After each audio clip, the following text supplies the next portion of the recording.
I paused, swirling the dark red liquid in my crystal glass, the opulent chandelier above casting a warm glow on the faces of the elite gathered around the grand table. The atmosphere was heavy with the scent of luxury. Freshly polished silverware glinted tantalizingly under the dramatic light, hinting at the fine traditions we all cherished. "You know," I began, my voice steady, yet laced with a sharp undertone, "I switched the wine at the foundation dinner, and the elite saw my husband exposed." The statement hung in the air, a whisper of thunder amidst the laughter and clinking of glasses that promised a storm to come.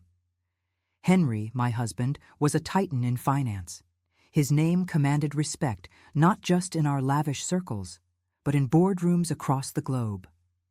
Picture this: a lineage tracing back to the founding fathers of America, billions meticulously placed in trusts. Our financial empire spanned continents and transcended borders.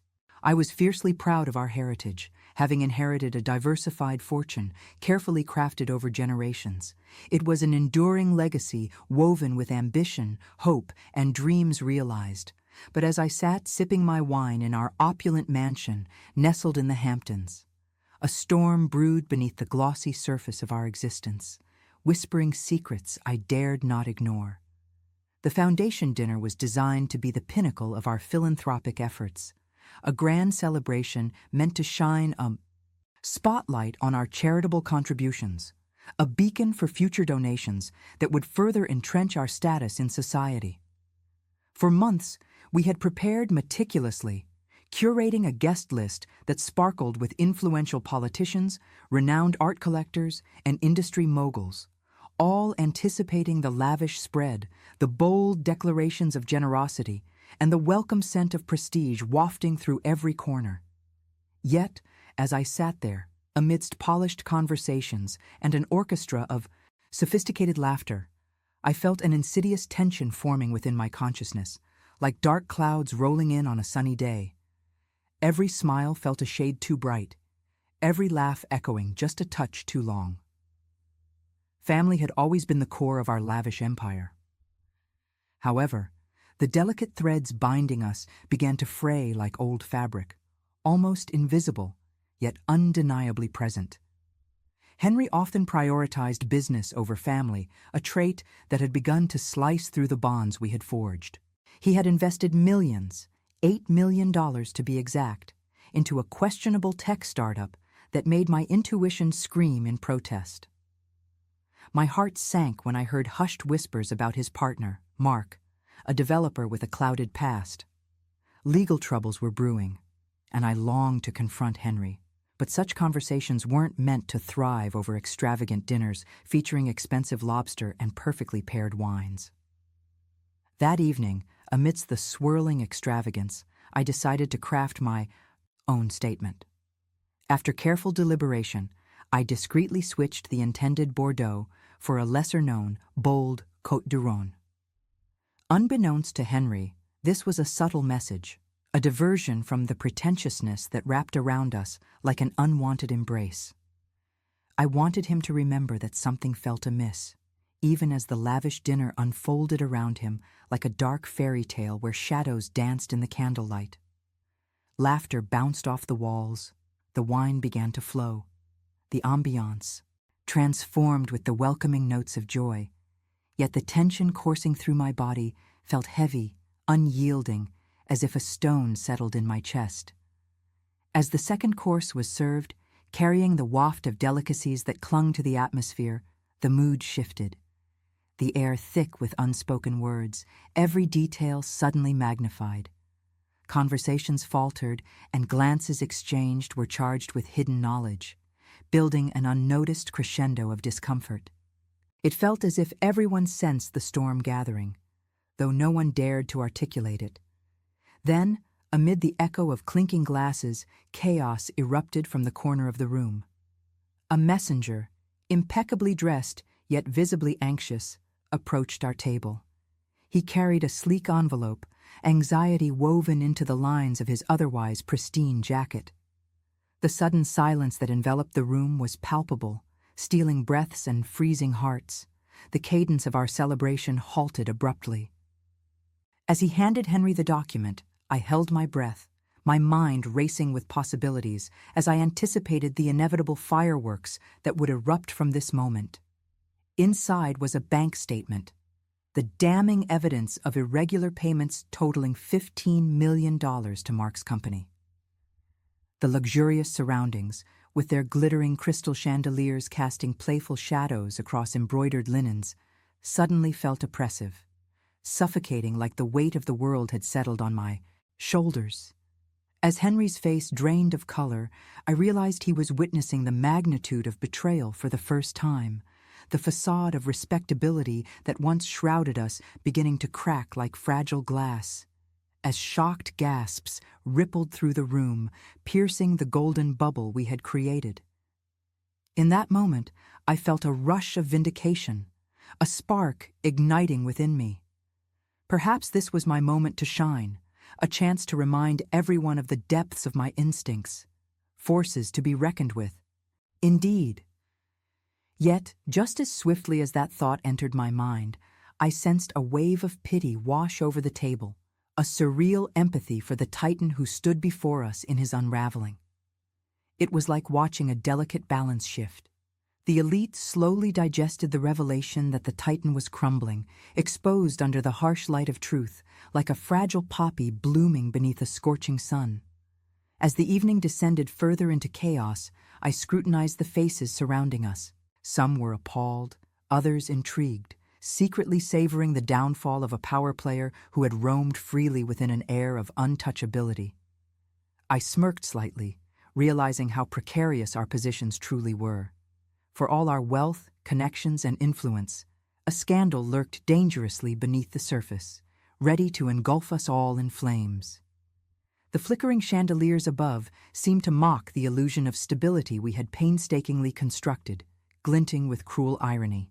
As I sat in that polished environment, I found myself contemplating the depth of betrayal, not only that of my husband, but from those who played both sides, friends and foes alike. How many times had our wealth blinded us to the truths around us? It reminded me of a harsh reality I had learned over the years. Power can be a fragile illusion, as fleeting as the bubbles in the fine champagne served moments ago. Each bubble whispered to me about the ephemeral nature of our existence, the relationships we held dear, poised to burst under the least amount of pressure. As the guests began to murmur in hushed tones around the table, I couldn't tear my gaze away from Henry, who stood stagnant, rooted in disbelief, processing the devastation laid bare before him. "What are you going to do?" I asked finally, my heart heavy with the weight of our past nestled in the corners of my heart, a faint glimmer of hope battling with rising unease and anxiety. The circle of silence felt heavy. It was a moment that demanded reflection on the fragility of relationships forged in money and prestige. How often had we trusted the wrong people? The truth cut deeper than any financial loss could ever inflict. It was not just our wealth that was at stake.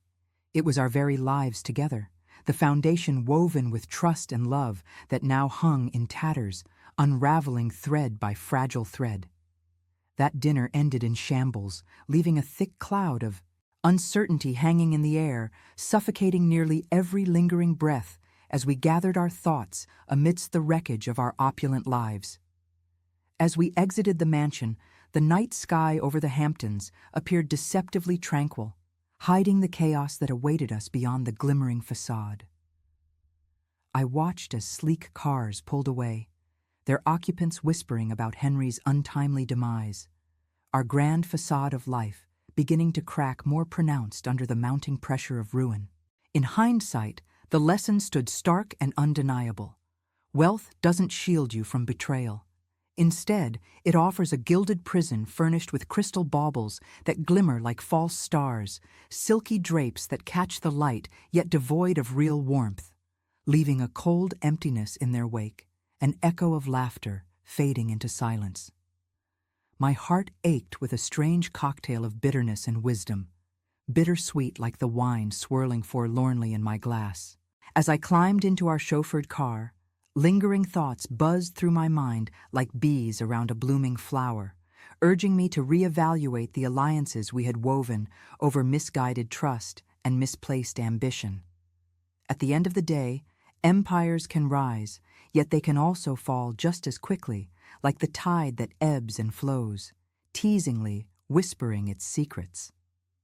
My journey through the vineyard of life initially seemed to be perfectly aligned with prosperity, with everything seemingly falling into place. Yet now I found myself reflecting deeply on the contrasting concepts of power, luxurious wealth, and the vulnerability of human connection. The question loomed overhead like thunder in the distance. Would we endure the fallout with resilience, or would we succumb to become yet another cautionary tale whispered among the elite? Would this moment define us, or would it merely serve as a blip in our opulent history, a mere instance in the annals of our lives? I turned toward the audience of elite guests gathered at that dinner, faces pale and gripped with an unspoken horror, and posed a question that would linger far beyond that evening, piercing through the remnants of opulence. What do you truly value? A legacy built on trust, nursed through sincerity, or an empire founded on deceit, rotten at its core? The weight of that question hung heavily in the air, destined to linger among us, challenging our perceptions of success and integrity, beckoning an introspective exploration from those who had often lurked in the gilded shadows of our grand banquet. As I looked into their glimmering faces dulled by the unexpected revelation, I realized that this was no longer just about Henry or our marriage. It had transformed into a profound challenge to the very societal constructs we revered and upheld. Who among us could claim absolute innocence in the face of widespread corruption? Behind the shining facade of wealth, do we truly recognize the forces that bind us? Are you ready to face the unsettling reality that even the strongest empires are but a wind switch away from unraveling?